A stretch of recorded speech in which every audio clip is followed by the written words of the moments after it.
Welcome to Tarheel People, the show in which your friends and neighbors in North Carolina share interesting and useful information. And now, with today's guest, here's your host, Jean Kitchin.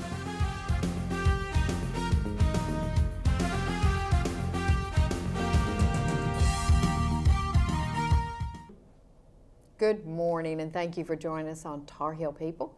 Today we are going to be talking to Adeea Rogers, who is the creator of the Trendy Socialite.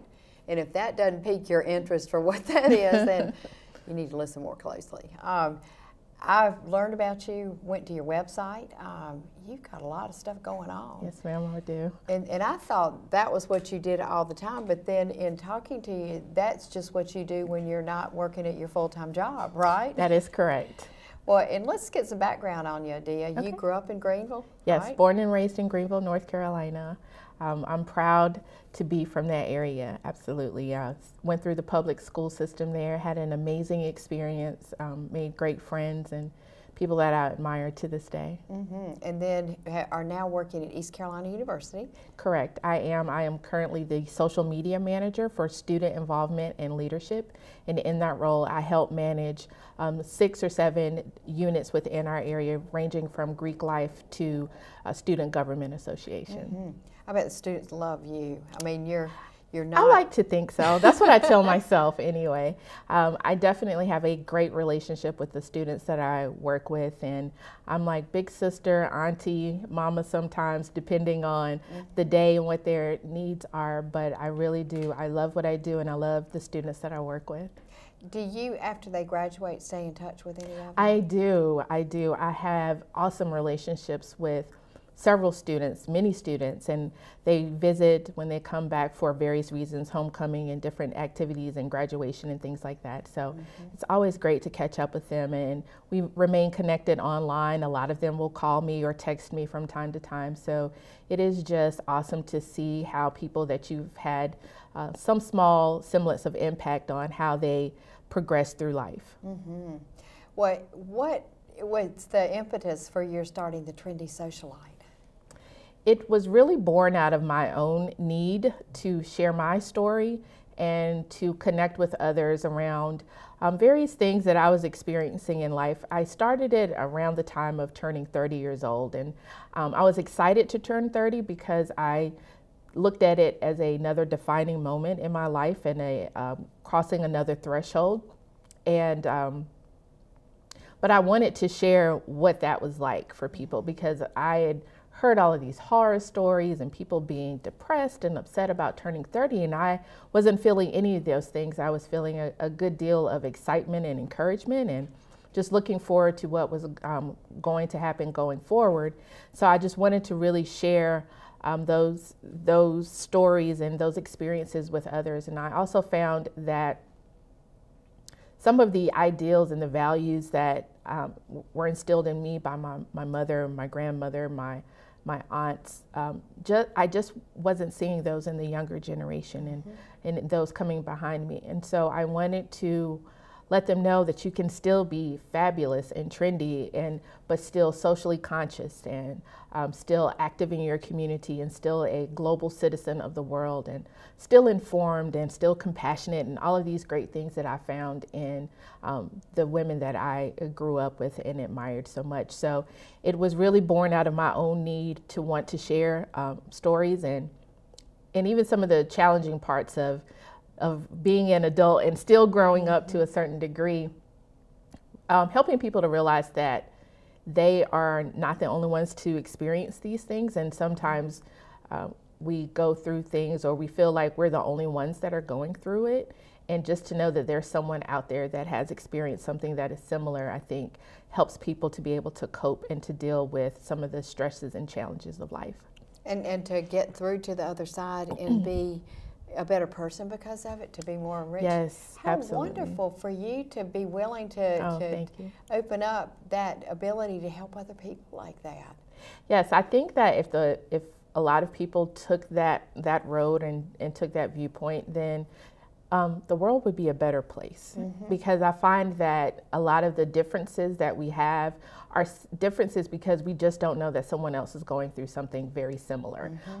When you sit down and talk to people, you find out that you have a lot of things in common, and that you have more in common than you may have differences. And it's from those commonalities that you can build a foundation to work from. And there's so many needs, and there's so many people yes, that you absolutely. can help if you can connect on those levels of letting them know that you really care. Yes. Well, one of the things, and we're going to talk about a lot of the different services that are available, because going to your website is just a real adventure in itself, but you started something in Little Eastern North Carolina. I did. It's an international phenomenon. It's, let me see, International Natural Hair Meetup Day, 50 cities on 5 continents. Tell us about that. Yes, so International Natural Hair Meetup Day is my passion project. It is something that I've been doing since 2012, so we're celebrating our 5th year this year. I'm so excited about that. And it really started from my own natural hair care journey. And natural hair is hair that is not chemically straightened or relaxed. And so you wear it in its natural state. And that's the way God made it. Absolutely, exactly how it grows out of your head, so to speak. And so there's a whole community around that. And I returned to natural in 2009. And so there were a lot of things that happened to me physically and emotionally going through that journey. And I started doing events and YouTube videos just to show people how I styled my hair, how I maintained my hair, talked about the health of it, talked about the personal epiphanies that I was having as a result of this new look and how people reacted to it, and then what I thought about myself. So around this time in our community, we were having this conversation, is natural hair a fad? Is it going to be something that is short-lived and then it'll be replaced with something else? And so myself and several constituents, fellow planners, said, no, this is absolutely something that people are returning to and they're sticking with it.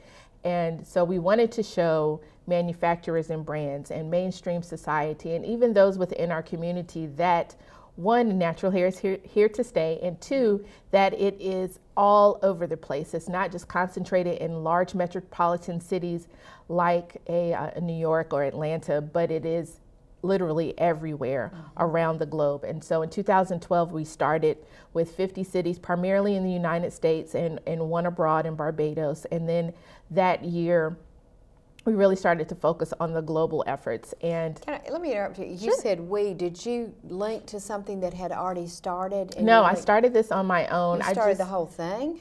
Yes, ma'am. I started it on my own. I did have a few friends that were planning events in different parts of the country to serve as sort of advisors and a small team of people just to work through some of the logistics.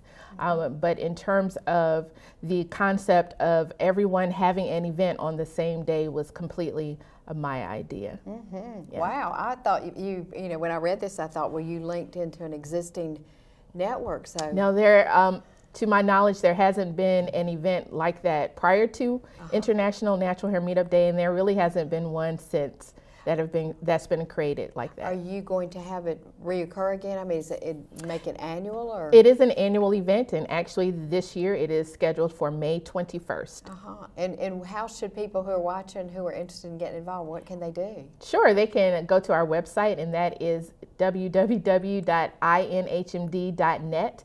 And all of the information will be there. All of the events that we're having around the world will be listed on our site. How you can partner with us and potentially host an event in your area is also listed on that site. And you've got a storage unit and you ship stuff all over the world? I live, starting in about early April, from that time until the day before the event, I practically live in an 11 by 20 storage unit. So all of the items that our generous, lovely sponsors send to us as samples and things, they all go in that storage unit, and I pack up boxes and I send every single box to every single city around the world. Well, being a female, to make a dramatic change in one's hair would take a lot. I mean, yes, it's not easy. So how do you help people walk through the process of letting go and just going back to natural hair? Right. So the one thing is, and that's why we call ourselves a natural hair community, because if you have been relaxed or, you know, had your hair chemically straightened for a while, chances are there are other people in your life that are like that are in your sphere of influence. And so that change seems drastic to them. And sometimes they don't understand. They wonder if you're sick or if something is going on with you. And you need a group of people that understand what it's like to all of a sudden either chop all of your hair off, which we call the big chop, or to slowly transition and have to deal with things like hair moisture issues and your hair not being as vibrant looking as it has been, and dealing with two different textures of hair as you're growing your hair out. You have to have a community of people that understand what that looks like and understand what that feels like. And so they can commiserate with you about, oh, I understand how this is. This is what I did. This is what I tried. And so that's very helpful. What type of feedback do you get, Adeea, from people who have participated and have gone through that process? I would think you would get just lots of thanks and, you know, I couldn't have done it without this group, and now my life is easier, I feel better about myself, those types of things? Virtually everyone I know that has embarked on this journey has said it has been life-changing for them. They have gotten to know themselves in a much deeper way, and they really have had to come to grips with who they are and be confident in who they are, because it isn't maybe not the typical standard of beauty to wear your hair in this state. And so you have to be really confident and know what you bring to the table and find beauty in that. And so a lot of people have really come to appreciate themselves in a much deeper and more meaningful way. I think you're beautiful. Thank you. I really appreciate it. I don't know what you looked like before, but I mean, it just really suits you to have your hair like that. Thank you. I think I look the same, but I also think that there's a bit more light. There's a bit more shine. And it just, well, and you have to learn also what type of products would be different to do with that than. Yes, that is an important part of the journey, is finding those products that really help your hair and really help the texture of your hair. We're going to take a break, and we're going to talk more about it when we come back, and also the lots of other services and help that you avail to people. So stay with us.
Welcome back, Adeea Rogers. And isn't she interesting? I have to say, I'm having a really good time. Great, I am too. Well, and I wanted to ask you, do you find that this is more younger people are willing to go back to natural hair more, or is it older people, or is it a mix? I think younger people, my generation and younger, are a bit more willing to take a chance. I find with people that are a little bit older than me, they ask a lot more questions and they want to make a more calculated decision about that, and they want to know exactly what they're getting into and exactly how to maintain it, and they will literally buy whatever it is that you use, and then that's what they will use on their hair. With some of younger people that have asked me and sought out my counsel about it, they experiment a little bit more. They like the fullness of the hair. They like the different styles that they see on various people. And so they're willing to experiment a bit more with the styles and with the products than some older people are. They really are results oriented, and they want it to look a certain way. And if it doesn't look a certain way, then they typically are a little disappointed and make some other decisions. Where some people get older, they're a little more patient, a little more tolerant of this isn't overnight, this takes a little Correct. bit. I want to get in, is there anything you want to say more about that? We're going to give your website and people can go there and check on that. But I want to talk about some of the others, your blogs, your webinars, those types of things. Do you want to say anything more about the hair, natural hair, before we move to your other? No, I think that's good. I'm excited to talk about this too. Okay, I noticed that you were talking about helping people and letting them see that you were very transparent and to help them through their lifetimes. And I think that I used to tell my kids when they were growing up, I made a mistake. Or people dust themselves off and get back up and whatnot, trying Absolutely. to let them see me fail Right. and how I responded to it. And I think a lot of kids today, the parents feel like they need to shelter the kids from seeing that, so they don't realize that's a part of life and that's a part of how you grow. And I got the impression from what you said, Adeea, and also in looking with the webinars on life of purpose, how to overcome fear and doubt, how to build email lists, how to be a consultant. How do you come up with topics? Are they because people ask for help in something and so you develop them? Yes, that is the primary way that I develop topics. One way I do it is based on my own need and what I'm thinking about at the moment. So I have a Periscope channel, and so a lot of times I'll just come on and share my morning thoughts or my afternoon thoughts or whatever it is that I'm thinking about based on where I am at that time in the day, at that time in life. And then secondarily, I also rely a lot on my audience, a lot on the people that are connected to me via various social media platforms, and that I coach and consult directly on what their questions are, what they may be struggling with or are wanting more information about. And so I really do try to help them and answer those questions for them, because I think that is so important. And I'm a huge proponent of being a lifelong learner, and that you're never too old to learn something new or to make some changes and advancements in the way that you deal and operate in life. And so if I can be a part of that village that helps them in their pursuits of growth and personal development, then I consider that an honor and a privilege. So do people contract with you to provide certain numbers of services? Do people pay to participate in the webinar, or how do they do it? Sometimes a lot of my webinars are free because I'm smiling because my friends and my mom and my dad are just like, oh my God, you're giving away everything for free. But I do just like helping people, and I really want them to get it and to apply it to their own life. So a lot of my webinars are free. My services in terms of coaching and consulting and talking to people, those are paid services, but I still over deliver in that regard as well, because again, I really want people to get in, and people have said that I've really impacted their life and they hadn't looked at their business, their brand, or what have you in the way that I presented it to them, and how I make things appear simple, and that they really do get it as after talking to me or having a conversation with me. I would think that most anybody who is thinking about being an entrepreneur, because that's kind of what you did. I mean, you can help people see what they have to go through and get those business plans and everything in place and think through issues that people wouldn't normally know to think through.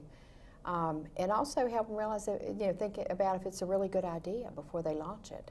Correct. I'm known on Periscope as the purpose pusher, because I do believe that there is at least one thing that everyone is put on this earth to do and to live out. And it's up to us. That's part of what life is all about, is to discover what that purpose is. Is that somewhat of a takeoff of The Purpose-Filled Life? The book? Yes, I've read that book. I went through that study with a small group. And then my mom, who is a dynamic pastor, taught about purpose for several years at a point in my life where I was searching for my purpose. And it really helped me to determine what my purpose is, and then to have the confidence to live it out every day. And so I want that same feeling, I want that same confidence for everyone that I encounter. And I feel like some of the issues that we have in life in terms of being unsatisfied and maybe even depressed have to do with the fact that we don't really know why we're here and what we're supposed to do, and we're not doing it. Mm-hmm. And so I want to help them find that. And you probably see a lot of people who in society, as much as things are thrown out there that are immoral, that are evil, that are, you know, criminal and whatnot, that a lot of people just don't have good roots and a good foundation. That is very true. And so I want to show them balance. That is one of my messages, is that you can live a life of balance. You can absolutely be a great person and have morals and values, but also have fun. Like, it's not either or, it's both and. And so, you know, that's what I try to show on my social media feeds about, you know, I'm a balanced person. I have friends. I love my godson. You know, I have all of these things going on in my life, and I have fun in doing it, but I'm also a person of great conviction, and I'm a faith-filled person, and that's what helps me have the success that I do have in my life. What about with how to present oneself in job interviews? I mean, you're so stylishly dressed, and I would think that not everybody can put it together. Do you help people with their attire? Absolutely, I do. Because I also attend a lot of events, and so it's almost like its own wardrobe by itself, and just knowing how to dress for certain situations, certain scenarios, certain audiences is something that I don't think a lot of people are learning nowadays. And so I do share that especially with my students, and how you can do that on a budget, because I do understand what it's like as a college student to not have a lot of money to spend on clothes. But, you know, some strategic pieces will do well for various things. Do you ever get hired by businesses to come in and teach business etiquette? I would think you would be really good at that. I have. Some organizations have reached out to me, and I have taught, I do a session called Manners Matter, because they do. And you know, that saying, you can get a lot more flies with honey than with vinegar, and some of that is based on the manners that you have and the respect that you have, first for yourself, but then also for others. Adeea, you mentioned Periscope. Yes. I have just downloaded the app. The minister where I go to Bible study he talks periodically on that. And it's fun when all of a sudden something will pop up on my smartphone, and it'll say, you know, he's there, and he'll just say, I'm hanging out, and I just wanted to share what I'm thinking. How do people... How would you pop up if somebody wanted to enter your information so that when you're live it pops up? They can follow me on Periscope, Instagram, and Twitter. All of those are the same username, and that's Trendy Socialite. Oh, okay. Okay. Yes. What are some new projects? I know with your mind you have to be looking at the next thing you're working on, or what are some things that you've recently added to your repertoire? Right now, my primary focus is executing International Natural Hair Meetup Day, which will happen this May. So the first half of the year is spent really planning and executing that. And this is our 5th year, so we're wanting to do a little extra celebration in that regards.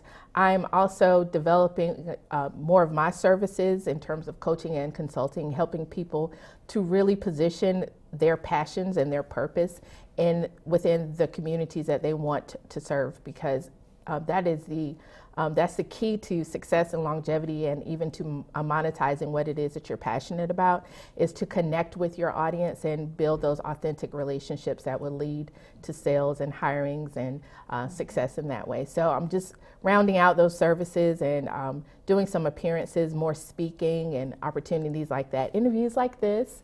Where do you reach out besides the Greenville area? Like if someone watching is looking for a speaker for something, will you travel? Oh, absolutely. I have spoken at events in the DC area, up and down the Eastern Seaboard. I returned not too long ago from speaking in Dallas. I've spoken in Oklahoma and different places like that, so I'm absolutely open to travel.